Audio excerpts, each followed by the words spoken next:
সাথে আরেকটা আছে না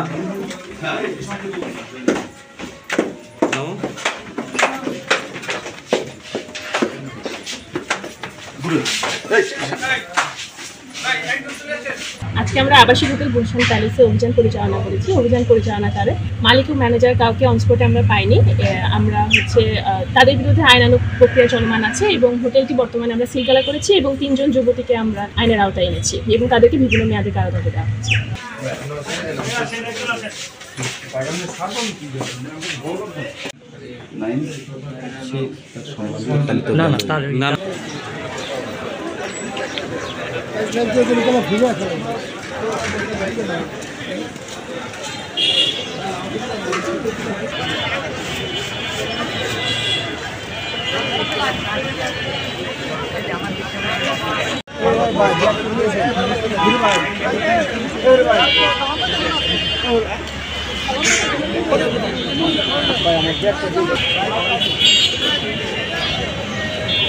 দর্শক আপনারা দেখছেন যে ফরিদপুর শহরের বেইলি ব্রিজ সংলগ্ন হোটেল গুলশান প্যালেসে অভিযান চালায় ফরিদপুর জেলা প্রশাসনের নির্বাহী ম্যাজিস্ট্রেট। এই সময় কিন্তু একজন জানালা ভেঙে পালিয়ে যায়। আমরা দেখছি যে এক যুবক কিন্তু জানালা 3 তলার উপর থেকে কিন্তু লাফ দিয়ে পালিয়ে যাচ্ছে, সেই দৃশ্য কিন্তু দেখা যাচ্ছে। তো দর্শক আমি পূর্বের ভিডিওতে সম্পূর্ণ ডিটেলস জানিয়েছি যে আসলে কি ঘটেছিল এখানে।